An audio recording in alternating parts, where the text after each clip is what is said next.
మీరు మా ముంబై జోలికొస్తే మీరు మీ బలూచిస్తాన్‌ని కోల్పోతారు. ఇది అజిత్ దోవల్ పాకిస్తాన్‌కి గతంలో ఇచ్చినటువంటి హెచ్చరిక. ఇది చాలా చిన్న విషయం గాదు.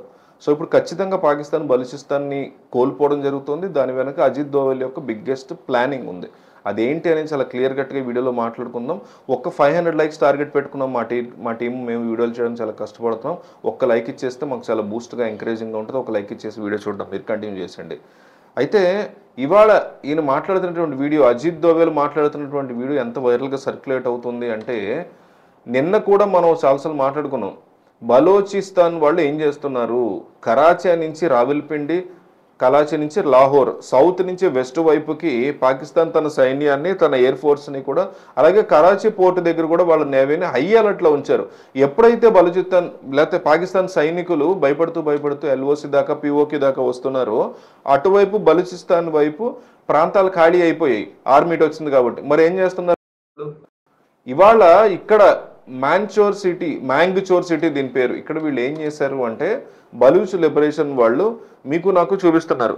కలాత్ జిల్లా, దీన్ని ఎప్పుడు మనం మర్చిపోకూడదు. చరిత్ర పుస్తకాల్లో చదివితే భారత్ పాకిస్తాన్ విడిపోయిన తర్వాత ఈ కలాత్ జిల్లా అనేది ఉంది చూసామా, అది బలూచిస్తాన్లో అతి ముఖ్యమైనటువంటి రాష్ట్రం. వీళ్ళు మేము భారత్తో కలిసిపోతాము అని చెప్పి చాలా పెద్ద ఎత్తున పోరాటాలు చేశారు. మహమ్మద్ జిన్నా కూడా అబ్జెక్ట్ చేయలేదు. వీళ్ళ గురించి బాగా తెలుసు. ఎక్కువగా షియా ముస్లిమ్స్ ఉంటారు ఇక్కడ. ఎక్కడైతే కొన్ని చోట్ల ఈ షియా ముస్లిమ్స్ ఎక్కువ అంటారు, అలాగే పాకిస్తాన్లో సున్నీ ముస్లిమ్స్ ఎక్కువ అని చెప్తారు. సో ఈ సున్నీ ముస్లిమ్స్ ఎప్పుడు కూడా షియా ముస్లిమ్స్ని చిత్రహింసలు పెడుతూ ఉంటారు. వాళ్ళ మహిళలను కూడా చాలా దారుణంగా పాడు చేస్తూ ఉంటారు. పిల్లలకి చదువులు లేకుండా తీవ్రవాదులుగా కన్వర్ట్ చేస్తూ ఉంటారు. అంటే సున్నీ ముస్లిమ్స్దే పై చేయనట్టుగా పాకిస్తాన్ అనబడే దేశం వ్యవహరిస్తూ ఉంటుంది. మరి బలూచిస్తాన్ అంటే ఇరాన్కి సరిహద్దులో ఉండేటువంటి ఒక ప్రాంతం. అక్కడ షియా ముస్లిమ్స్ యొక్క పాపులేషన్ చాలా ఎక్కువ.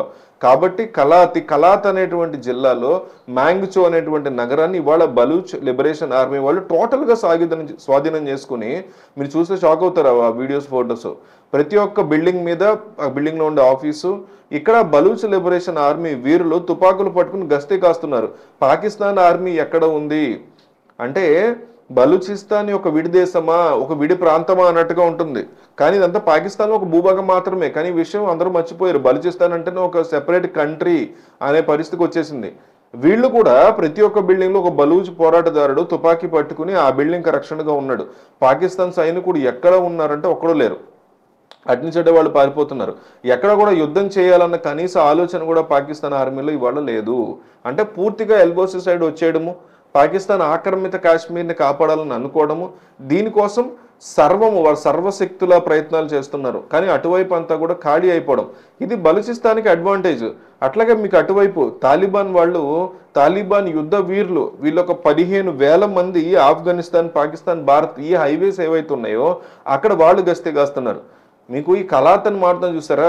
ఒకసారి మన మ్యాప్ని చూస్తే చైనా నుంచి, టిబెట్ నుంచి కూడా వాడి హైవే స్టార్ట్ అయితే వాడి ట్రక్కులు కానీ, లారీలు ఇవన్నీ వస్తుంటాయి కదా. ఇవి వస్తున్నప్పుడు ఏంటంటే, కారాకోర్ దాటిన తర్వాత పాకిస్తాన్ ఆక్రమిత కాశ్మీర్ అంటారు.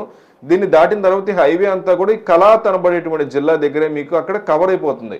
అంటే వీళ్ళందరూ ఇన్వేరియబుల్గా కలాత్ జిల్లాకి రావాల్సిందే. వచ్చిన తర్వాతే వీళ్ళు గోదావరి దాకా వెళ్ళగలరు. సో ఇప్పుడు బలూచిస్తాన్ యొక్క శత్రువులు ఒక పాకిస్తాన్ మాత్రమేనంటే కాదు, చైనా కూడా. China Pakistan economic corridor, belt and road initiative. So ఇది కలాత్ జిల్లా అనబడే ఈ ప్రాంతం గుండానే వెళ్ళాలి. సో ఇక్కడ బలూచిస్తాన్ లిబరేషన్ ఆర్మీ వాళ్ళు రియల్గా ఆయుధాలను పట్టుకుని కూర్చుని ఉన్నారు. మరి అజిత్ దోవల్ ఎలా చెప్పగలిగారు? నువ్వు ఇంకొక ముంబై దాడి అనేది ప్రయత్నం చేస్తే అక్కడ బలూచిస్తాన్ అనేది నీకు లేకుండా పోతుంది అని ఆయన ఎలా చెప్పగలిగాడు? దీన్నే దోవల్ డాక్టరేన్ అంటున్నారు. దీన్ని ఈయన పకడ్బందీగా వాళ్ళకి కావాల్సిందల్లా ఇచ్చి, ఫండింగ్ అనండి, ఆయుధాలు అనండి, మ్యాన్ పవర్ అనండి, మెడికల్ అసిస్టెన్స్తో సహా ప్రతిదీ కూడా ఇచ్చి, ఎందుకంటే బలూచ్ లిబరేషన్ ఆర్మీ వాళ్ళు నెమ్మదిగా ఢిల్లీ రావడం, ఇక్కడ హాస్పిటల్స్లో వాళ్ళు వైద్యం పొందడం ఎన్నో సందర్భాల్లో చూసాం. అలాంటప్పుడు మనం డైరెక్ట్గా వాళ్ళకి సపోర్ట్గా నిలబడ్డామా? యునైటెడ్ నేషన్స్లో పాకిస్తాన్ వాడు బలూచ్ లిబరేషన్ ఆర్మీ వాళ్ళు ఒక తీవ్రవాద సంస్థ అంటారు. మనం ఏమంటాము? వాళ్ళు పోరాటదారులు, వాళ్ళ ప్రాంతం కోసము చైనా పాకిస్తాన్ చేస్తున్నటువంటి అరాచకాలని ఆపడానికి వీళ్ళు అక్కడ పోరాటాలు చేస్తున్నప్పుడు ప్రపంచం అంతా కూడా బలూచిస్తాన్కి సపోర్ట్గా నిలబడాలి. ప్రముఖ ఫిమేల్ సోషల్ యాక్టివిస్ట్ వీళ్ళు అమెరికా వాళ్ళు ప్రత్యేకించి ఇన్వైట్ చేశారు.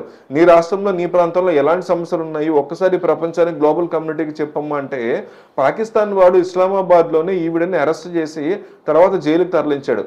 అంటే మీకు ఎక్కడా కూడా తీవ్రవాదానికి అతీతంగా పాకిస్తాన్లో ఏం జరగకూడదని వాళ్ళు అనుకుంటున్నారు. కానీ గుర్తుపెట్టుకోవాల్సింది ఏంటంటే మనం కూడా ఆఫ్ఘనిస్తాన్ వెళ్ళాం. అక్కడ ఆనంద్ ప్రకాష్ ఆఫ్ఘనిస్తాన్ ఫారెన్ మినిస్టర్ని కలిశారు. ఆ తర్వాత ఆఫ్ఘనిస్తాన్లో కాబూల్ రివర్ అని అంటారు, కాబూల్ రివర్ వాటర్ సప్లై అని అంటాం, దానిని వాళ్ళు ఆపేశారు. అంటే ఇండస్ వాటర్ ట్రీటీ అనేది మనం ఎలా అయితే క్యాన్సిల్ చేసామో ఈ నీరు అనేది మళ్ళీ పాకిస్తాన్లోకి వెళ్ళకూడదని చెప్పి మనం ఇలాంటి ఆంక్షలు విధించామో సరిగ్గా ఆఫ్ఘనిస్తాన్లో తాలిబాన్ వాళ్ళు కూడా షార్ట్ రూట్ డ్యామ్ అని అంటారు. ఈ షార్ట్ రూట్ డ్యామ్ అనేది కాబూల్ నదికి మధ్య వేసినటువంటి ఒక డ్యామ్. ఎవరిది నిర్మించారంటే మనమే, భారతే నిర్మించింది. కాబట్టి మనకు అర్థం చేసుకుంటే డిప్లొమాటిక్గా పాకిస్తాన్ని ఎన్ని రకాలుగా ఇరికించాలో అన్ని రకాలు. కాబూల్ నది యొక్క డ్యామ్ని ఆపేసాము, ఇక్కడ ఇండస్ వాటర్ టీటీ పేరు మీద ఎన్నో డ్యామ్ల గేట్లు మూసేసాము. అలాగే బలూచిస్తాన్ లిబరేషన్ ఆర్మీ వాళ్ళు ఏకంగా ఒక నగరాన్ని, వాళ్ళు అతిపెద్ద నగరం పాకిస్తాన్లో, దాన్ని స్వాధీనం చేసుకునేటువంటి సిచ్యువేషన్కి మనం కంప్లీట్ సపోర్ట్ ఇవ్వగలిగాం.